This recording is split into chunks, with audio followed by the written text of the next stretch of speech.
I want you to pray for our farmers. You know, I think we lost a lot of who we were when we moved off the farms. You know, when you live on a farm, you don't have to explain sex to your kids because what is that cow doing to that cow? I mean, it's pretty clear. It is pretty clear. Everything makes sense. The circle of life makes sense. You know, you're facing death a lot all the time because you're seeing the circle of life with your animals. You understand that you can do absolutely everything right and still fail because it didn't rain. Something happened. Your crop can go out and your neighbor's crop can be fine.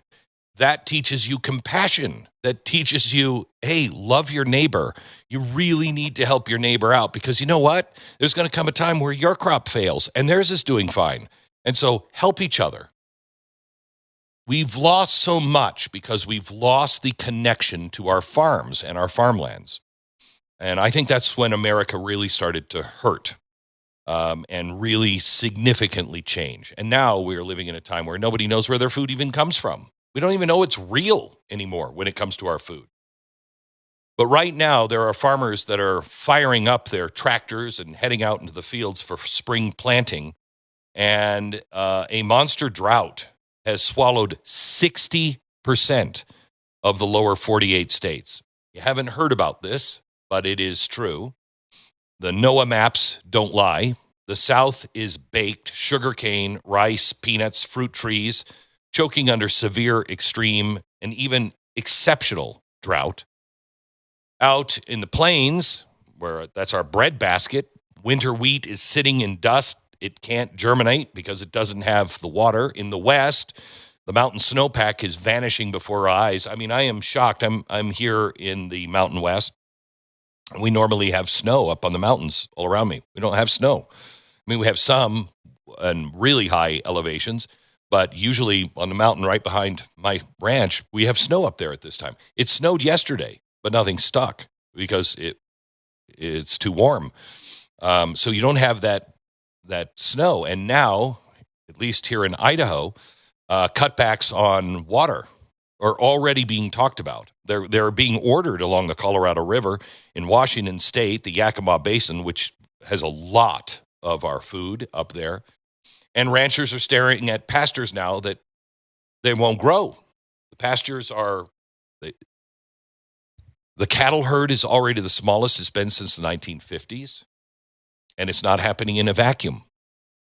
Farmers have been hammered for years for the skyrocketing fertilizer prices that happened, remember, after COVID, diesel costs that have taken their profit margin and just squeezed everything out of it, supply chain chaos, one hit after another hit after another hit have kept these guys barely hanging on. And now we have another fertilizer hit, and now pile the drought on top of that. The math is brutal. Math is math. Food costs are going up, and not a little, a lot. Beef, grains, produce, everything that comes from the fields all across our fruited plain, it's going to cost more at the grocery store, and it's coming sooner and faster than most people want to even admit. So I ask, because what we do in our community, we have faced droughts up here in this small little farming community, and every church from the pulpit is saying, fast and pray for rain. And I'm telling you, it works. I'm asking you to fast and pray for rain all across the country. I'm asking you to fast and pray for our farmers, because our farmers are under extreme stress. You don't think you care about the farmer? Wait until you can't eat. Wait until you have a problem with a dust bowl. Wait until you can't afford food, even more than you can't afford it right now. You care about the farmers. You just don't see farmers. But they are probably the most important cog in the chain of this machinery. The other thing I want to tell you is you got to stop depending on this system. You have to spit yourself out of this system. It is cracking under the weight of weather or war or economics. I have to tell you, I'm going to tell you something about the Fed on Monday. that is just shocking and horrifying. Just horrifying. And it'll explain an awful lot of stuff, but it'll also tell you what's coming. It is really important that you become food independent as possible. If you don't have food storage, you should. If you have a scrap of yard, plant a garden this spring. Tomatoes, beans, potatoes, greens, anything you can grow, anything. If you don't have space or you've never done it before, go start talking to your neighbors. Start a neighborhood garden. Share the work, share the harvest, share the knowledge. Get your kids involved. Put up what you grow.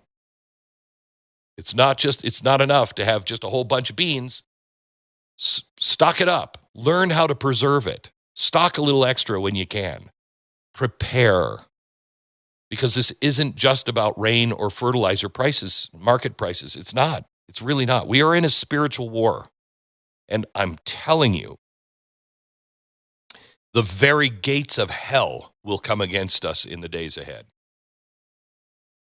But here's what you can't forget. If you take one thing from today's show, this is it. Know who you are, know who you serve, and know how it ends.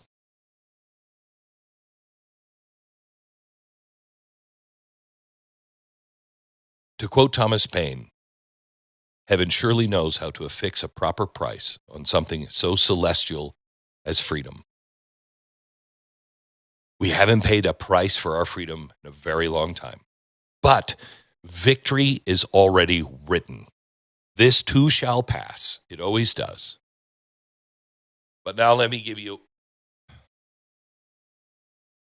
the truth that isn't just like, hey, trust in God. This is how you trust in God.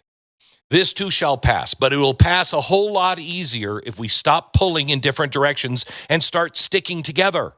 If we stop hating one another and start helping one another. If we start to get to know our neighbors and say, look, I don't care how you vote, man, but have you seen the price of food?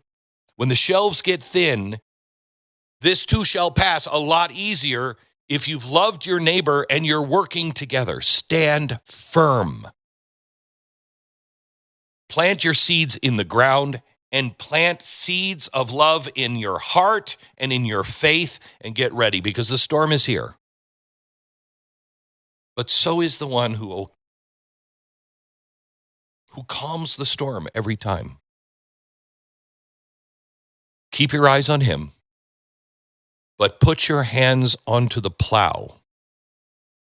Let's work and walk through this together.